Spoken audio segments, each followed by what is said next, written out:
Welcome everybody to Eco Physiotherapy Presents Health, Wellness, and Lifestyle. My name is Madeline Golick. I'm the owner of Eco Physiotherapy as well as a pelvic floor physiotherapist. And my guest today is Beth. So welcome to the show. Thank you. Yeah. I'm very excited to have this conversation because it's kind of a unique one. Yeah.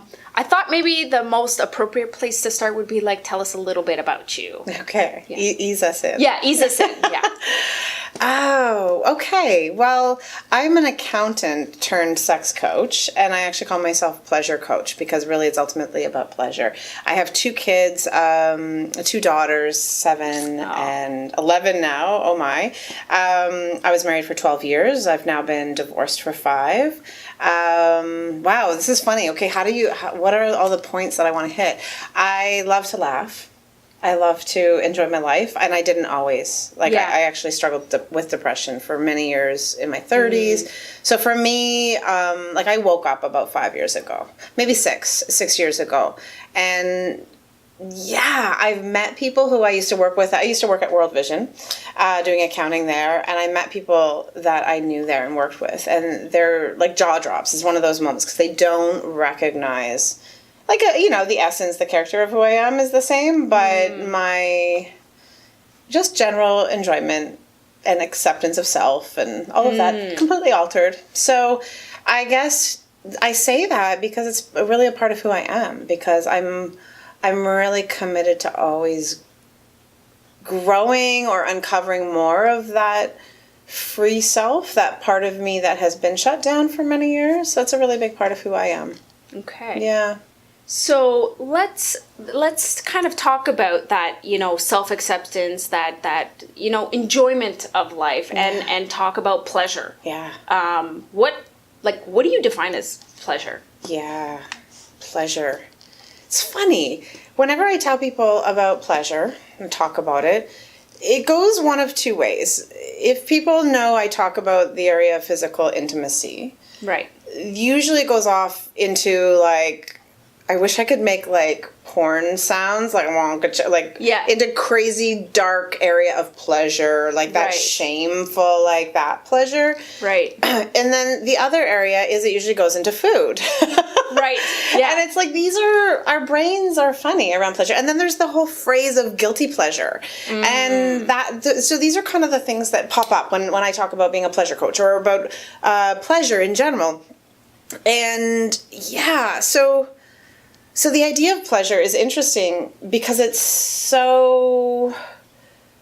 We have it. We think of it okay, I'm going to go to the spa. I'm going to go on a vacation. Yeah. We think we never get enough of it, but we also shouldn't have too much of it. Right. Yeah. So what do I think about pleasure? I used to think all of those things. Yes. I used to, in fact, hard work was most important. Yes. It's not that's not a journey for me. I still have to, as a business owner, there's a lot of hard work. Of course, yeah. Yeah, involved and all that. So it's not it's absence of. But pleasure is really moment by moment enjoyment of what the beauty is in life. Right.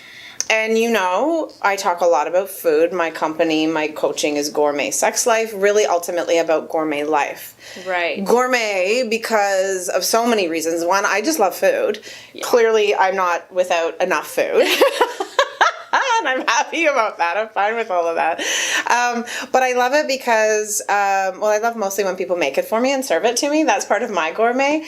So I relate pleasure to food because it's one of those areas it's safe to talk about. We can talk about food and pleasure, and even still there's a bit of edge. You can't have too much sugar. Right. You can't have too much fat or whatever the heck it is we're dealing with lately.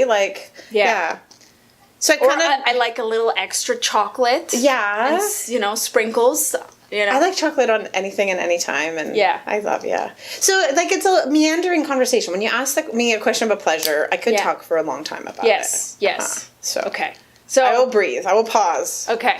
So essentially, what I'm understanding is pleasure is a instant. It's an experience in the instant moment that can, to some extent, be variable upon many different things. There's no one definition of pleasure, right? What your pleasure is not somebody else's pleasure, but it's that feeling of contentment.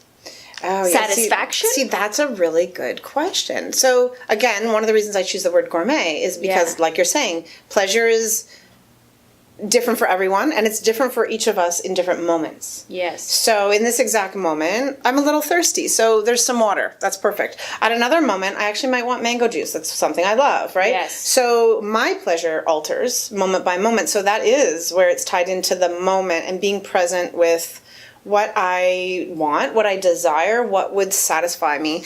And here's, I think, where that wonkiness goes around pleasure, where people go to like the dark side of pleasure versus the really that childlike version of pleasure. Is that it needs to be aligned with some key things. So when I work with my clients, we're starting out around core values, which really are your essence, your defining thing, the things you're going to live for and the things you're going to die for, like those really, really key things you hold dear, right? And those are deep things. They're not surface things. They're not shallow things. And the other thing we align it with, we talk about our life's intentions, who we want to be, what we want to accomplish, and who we're going to be when we accomplish these things. And when you combine, and then a third component is our strengths, what we're actually gifted to naturally do. So when you combine what you want, what you're aware you desire in the moment, in this exact moment, and you align it, and you check in, okay, that's aligned with my core values, that's aligned with the whole like existence of me, my life intentions, my way of being I'm aiming for, and it really like has me enjoy my strengths, so I'm in an enjoyable, not forcey kind of way. That to me is that rich, very layered pleasure. It's not surface. It's actually very deep. It doesn't even, it also doesn't mean it's instant gratification, and it could be literally instantly happening, and it could, so it's quite, so I'll leave it at that. It's that. It's more, it's quite deep and rich, and it goes to the soul of you. And therefore, it can be anything and everything, and my pleasure is very much mine alone in that moment. It's aligned with all of me, all of these factors come into play, and that might switch in one moment, because again, I get to decide what I desire in that moment, and it's exploring. It's a journey. So where does the dark, wonky thing fit in? Right? Judgment, shame, all those beautiful things. Right? Because, let's say you and I, let's play for a minute. Let's say in this exact moment, and I'm not going to jump right to the conversation of physical intimacy. Let's talk food for a second. Food is a great one to talk about. So let's say right now I crave and I desire pizza. Let's say that, okay? And we all know there's 1,001 pizza shops. Okay? And there's some that are healthier for me than another. So then I have to think, what's aligned with my value right now? Okay? So maybe for me, my value is taste, enjoying taste, like around food, okay? Maybe it's like really enjoying that taste. And it isn't about how big and large I get. Maybe I don't care about going out and playing sports, for example. So I don't really care that I've got a physical strength, right? So for me, I'm going to eat the thing that's loaded with cheese, like 1,000 versions of cheese. And so it's all aligned with who I am. But let's say for you, you would choose the gluten-free, veggie only, all of that, right? And so you could easily look at my pizza and be like, you're disgusting. What is your problem? You must do as I'm doing, or else you will have a terrible life. So. And I think very much so that is a kind of a culture that we have around intimacy, because I think it's hard. I don't know where we kind of went wrong with it, but I feel like it's hard for people to get down to their core values and who they are and what they want when it comes to intimacy.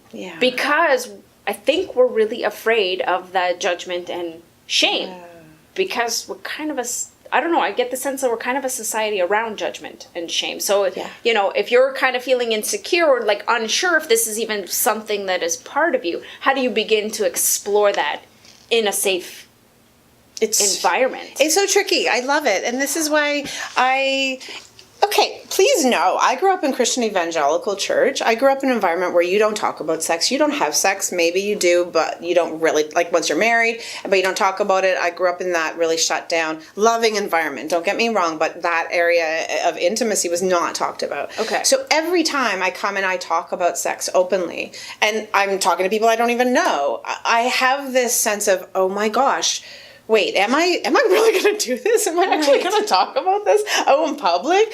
And anyway, so we grew up in an environment where we have all these different judgment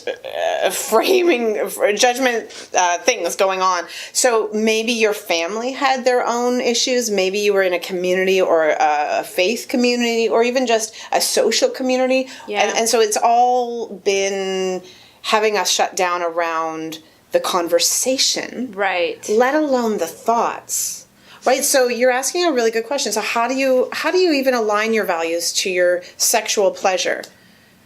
It stops so far before that. Yeah. Because it's almost like the minute you have an idea or a physical reaction, you're almost already shutting it down before you can even put a thought out here to look at and then distinguish my core values. How many people in the world are even looking at their core values, period, in general? Yeah, and there's a lot more now that are. Like, there's really a lot of people are some shifts happening. Yeah.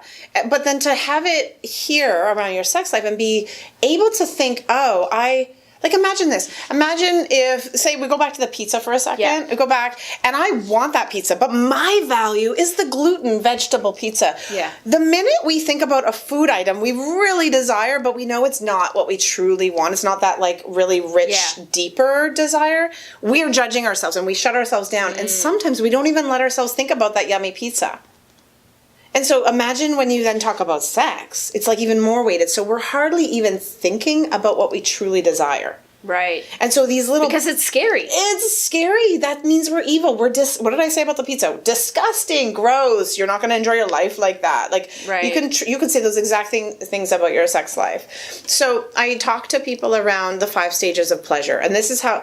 It's a circular way to master...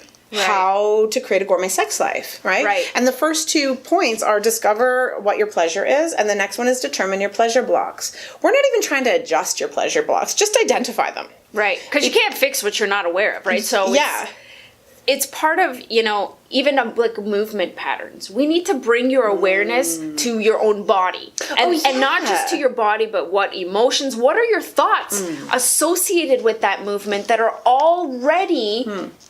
changing the way you're going to do that movement, which may be the explanation of why you have pain in that particular movement pattern. But it is complex and it's sometimes scary because you sometimes have to sit with an uncomfortable sensation. Very, yeah. Right? Yeah. You feel an internal sensation in your body. It's kind of unpleasant, or maybe it's new. Yeah.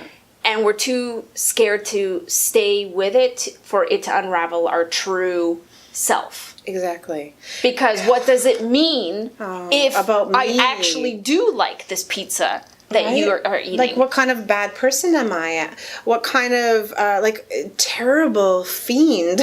I'm joking. I mean, that's a funny word. I never use that word. That's weird. Yeah. But, we have all these thoughts. Yeah. Like, and then... Okay, so then that's like you internally. Yeah. That's you alone.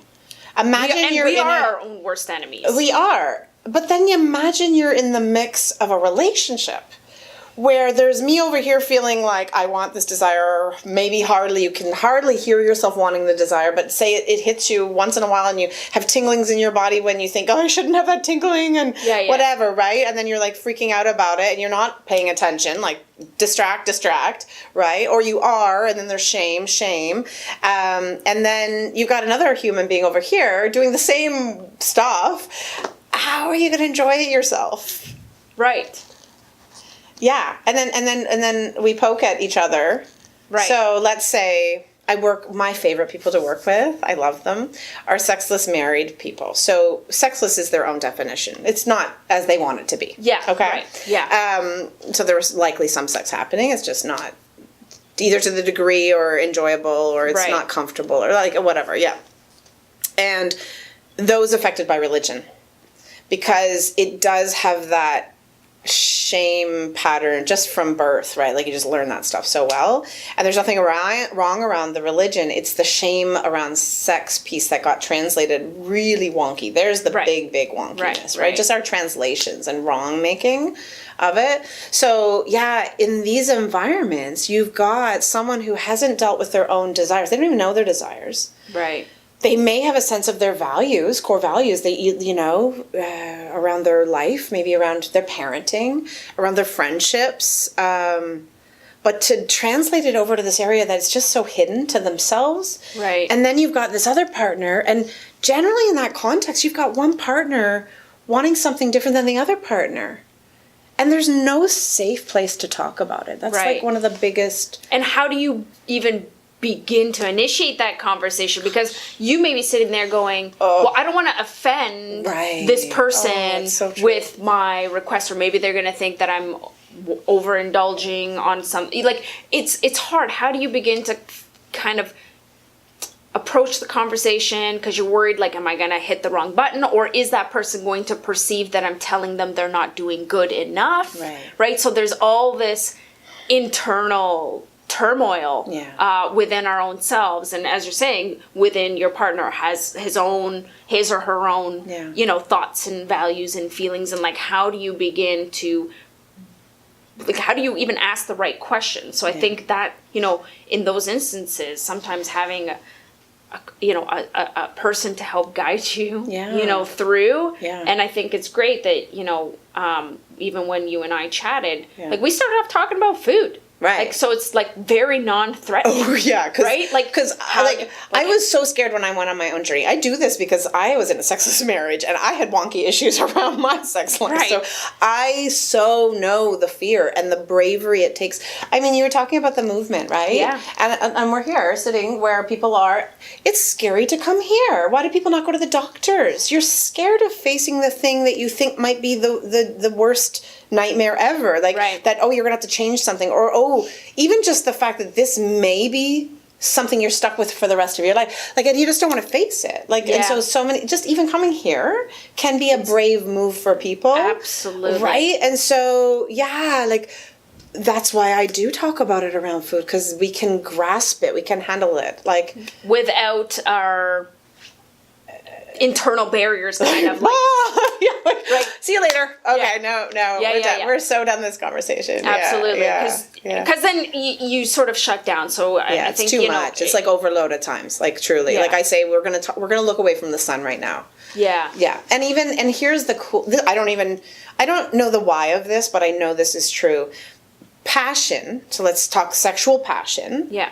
Because we've been using the word pleasure, but really when you get comfortable and you know your pleasure, you get to experience a high level of passion and invigoration and energy. What's cool about this is it's translated over into your passion for life. Right. Like, the thing that has you held back in the passion in the bedroom actually is holding you back across the board. Right. So when I say we look at food, we also look at career or contribution.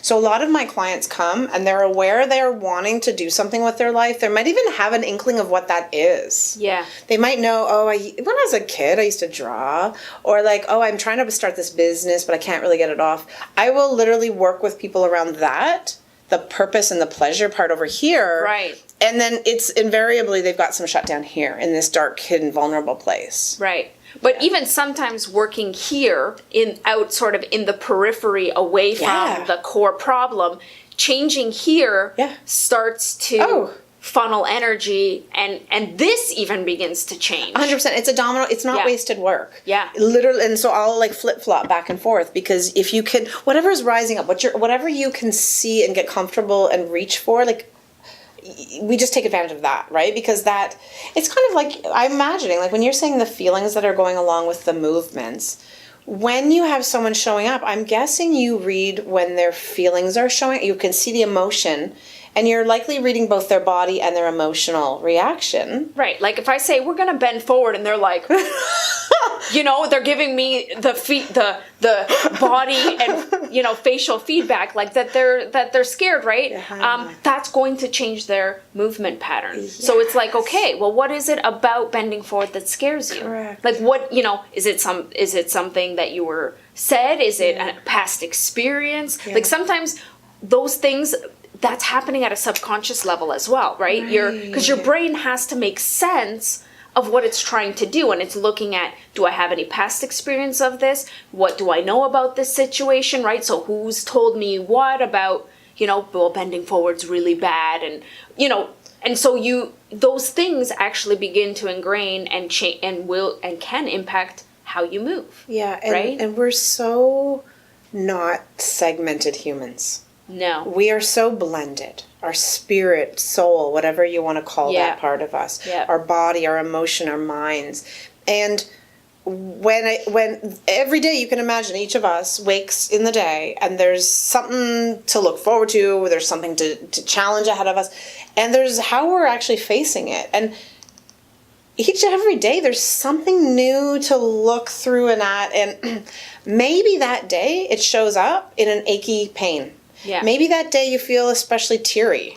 Maybe that day you feel completely energized. And it's in that we get to have our journey on life. So it's funny because I just thought, I know I've gone to physiotherapy, or I've gone to like a workout class, maybe yoga, maybe just like some boot camp, like something like that. And I'm remembering this. I remember at some point tears came into my eyes because I was there to do the physical movement, but in that space something emotional was unleashed. Yeah, so we're so interconnected. And I'm actually right now listening to an audiobook called like How Emotions Are Made. And basically the answer is that we're fluid beings, and we're constantly assessing and responding to our environment. So what we see, what we hear, what we feel, other people's interactions with us, how we slept. So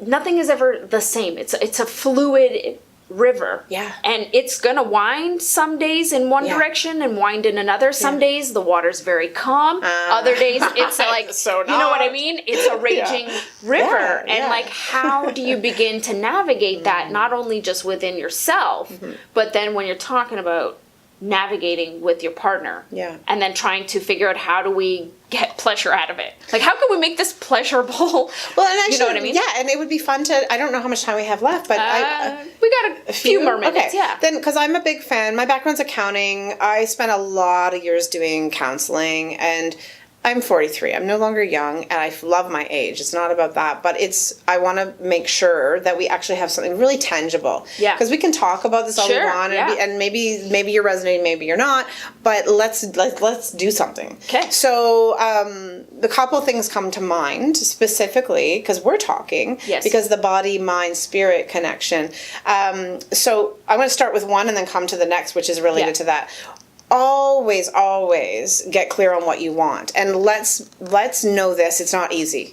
Yeah. We have been shut down since we were a kid around what we want, just because of all kinds of things, social norms, etc. Just trying to navigate into society. You got to kind of make it work, right? So you got your kids have to be into bed at a certain time so they can rest, go to school, blah, blah, blah. So you have to say no.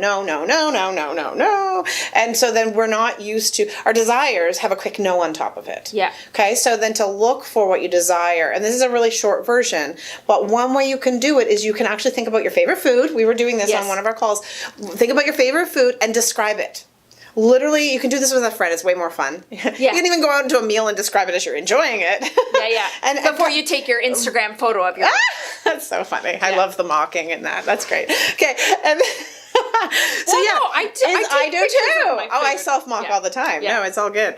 And so describe it. Maybe give 5 great descriptive words for your yummy, yummy food.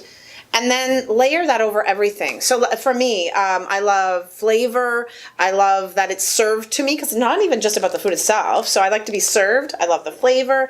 I love variety. I'll just leave it at that. So in my life, with my kids, when I take them somewhere, is there flavor? Are we having like a flavorful day? Is there variety? Is someone serving me? Now that my children are older, I can actually accomplish this a bit easier. So it's a way for me to get a handle on what do I find pleasurable. Right. Because we can see that with our favorite food a lot easier.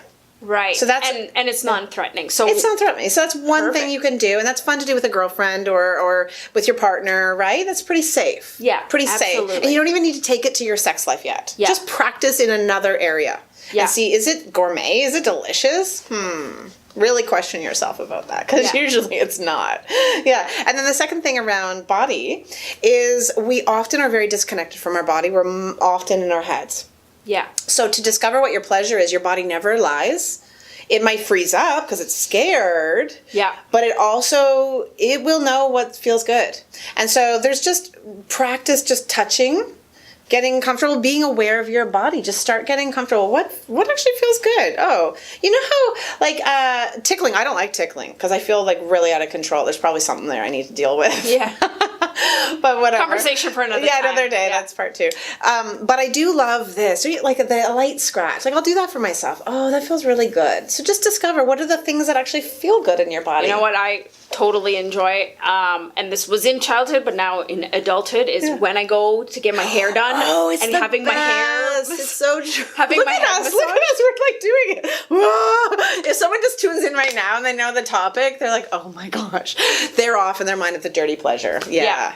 Anyways, I enjoy having my head massaged, so that's definitely one pleasure I get that, you know. But yeah, discovering, I absolutely agree. Sometimes, like, if you close your eyes, Yes. can you draw out your own hand? Oh, that's can fun. you see your own hand in your mind? Can you draw it out? Can you feel your fingers? Can you feel all your fingers distinguished from the other, or does it feel like a blob? Right, Because we are so numb to our body usually. That's actually brilliant. I love that. So Thank even you. closing your eyes, can you outline your own foot, right? Because we have that mind-body connection. We have a map of our body inside our brain, and are you able to get those areas activated? And if you can, how accurately? Yeah. Oh, and I just thought of a fun game. So if your sex life is going reasonably well and you have something there, something fun to do with your partner, like if you're in that safe zone. Yeah. Because a lot of people aren't in a safe zone. You don't want to try anything new with your partner because it doesn't feel comfortable or safe. But if you've kind of got that level of safety, a fun game to do is called the A-B game. And you come up with a few items. We could do it with literally all these things. Okay. Can be anything. Okay. And you either do it yourself. That's the first level of safety, or you have your partner do it for you. But you do this. And you say, okay, like at the eye doctor, okay, one or that. Which one feels better? Like that seems so not sexual at all. Yeah. Like paper. Don't do paper. It's a bad idea. Okay, like this. Right. And you can do like what or this. So you go A, B, and you learn your own pleasure, and you don't end with sex at the end. It's literally like a lab, and you discover your pleasure. So that's an idea. How different things feel like. You know, if you took like a cotton ball and kind of stroked versus like, you know, maybe dabbing or like maybe different like places location. of body. Exactly. Right. So you just play and you set yourself like 30 minutes. You can do this for yourself to learn about your body, or you can do it with your partner where you're doing it yourself and they take notes. Like it's kind of fun to do it as a lab and just really get to know each other in a safe way. Mm-hmm. Absolutely. Yeah. I've had a really great time having this conversation. We may have to like continue this on part 2 another day before our camera shuts off on us. But I want to thank you so much. And just anybody listening, if you want more details, we'll have your contact info available at the end of the video as well as in the description. So thank you so much for like impromptu coming out today. Yeah, I loved it. Thank you so much. And people can remember this, Gourmet Sex Life. They can always check out gourmetsexlife.com. Awesome. So that's if they're listening only. Okay. Yeah. And thank you. This was fun. Thank you. Great. Okay. Well, till next time, we'll have to do part 2. See you later.